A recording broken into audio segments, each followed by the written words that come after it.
Good day, ladies and gentlemen. Isa na naman po, mga katanungan, ang nabiktima po ng scammer na si Ciara.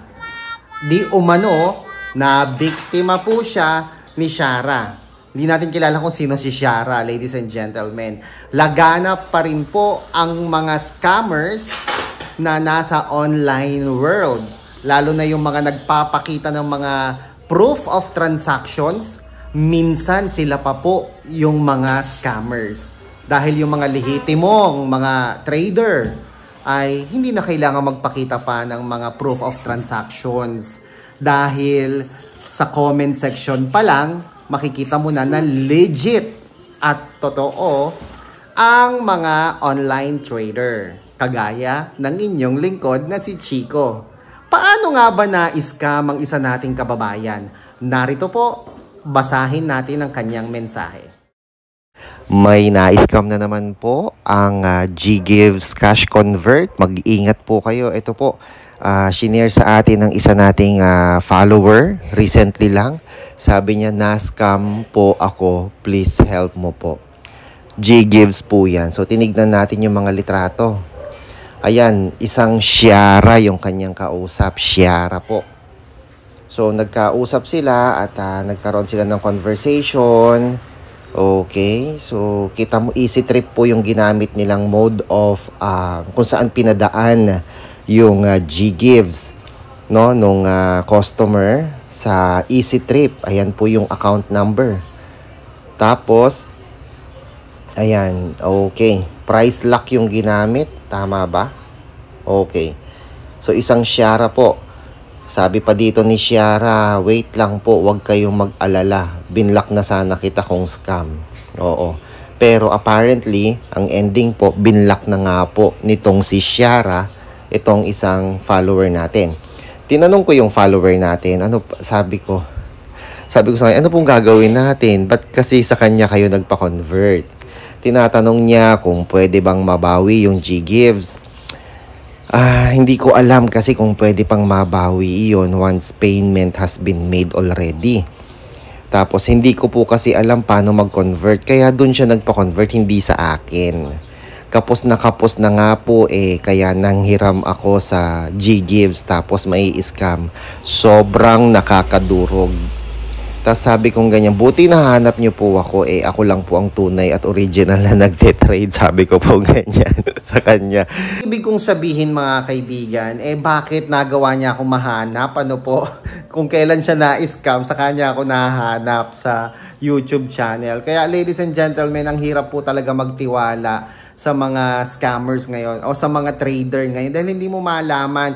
So isa pong tip para siguro tip para hindi po kayo ma-scam ng inyong katransak. Dapat kay DJ Chico lang kayo magpa-trade. Tapos kapag duda kayo kay DJ Chico kasi baka scammer din, no?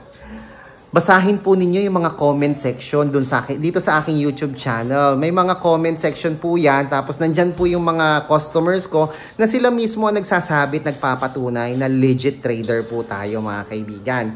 Ngayon, kapag ang tawag na ito, kasi tignan mo naman yung subscribers ko, guys. 30 plus thousand, almost 40 na yata. Diba? Hindi ko naman sisirain yung pangalan ko para lang, diba? Ang laki na ng channel ko, mga kaibigan. Di ko akalain ma-scammer kasi dami niya proof updated naman mga transaction. Makukulong po ba pag di nakabayad sa GGives, sir? May damalitaan pa nga ako na itong baguhang batang trader na to. Nako, ang daming nagpa-trade sa kanya. Tapos hindi niya binigay yung pera ng mga nagpa-trade. Nasa milyon po kasi yung naipon na nasa kanya. Nasilaw po siya sa pera. Yun po yung mahirap minsan. Kaya pagkatiwalaan nyo po, ang hirap talaga pagkatiwalaan nyo po yung kagaya ko, DJ Chico. Nagkaroon ako ng problema in the past, pero hindi dahil ninakaw ko yung pera o nagalaw ko yung pera, kundi dahil nagkaroon ng problema doon sa platform.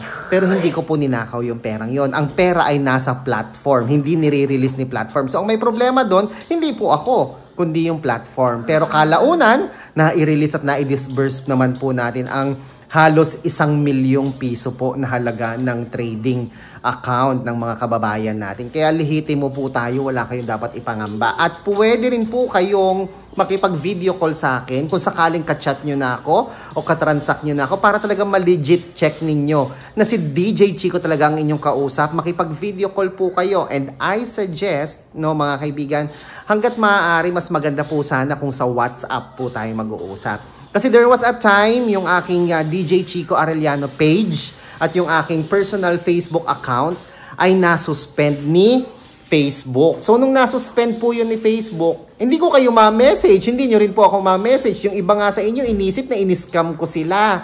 Sa totoo lang, hindi ko naman po sila in-scam. Ano po, nagkataon lang talaga na nakasuspend po yung aking Facebook account. Kaya mas maganda ay suggest sa WhatsApp po tayo mag-uusap. No, paano? Nandyan sa comment section yung link ng aking WhatsApp para hindi na kayo mai-scam. Okay? So yun, ladies and gentlemen, kaya kailangan po talaga natin maging mapagmatsyag. Kailangan nating mahanap yung legit, tunay, original na trader. Walang iba kundi si DJ Chico lamang po. Okay? Kung nais niyo po ninyong magpa-convert, magpa-trade, meron tayong express trade na tinatawag, express trade. Pwede kayo magpa-trade sa akin, karaka-raka, instant, agad-agad. Okay? Paano? Click the link found in the comment section sa baba. Ako po si Chico. Enjoy the rest of the day and God bless po.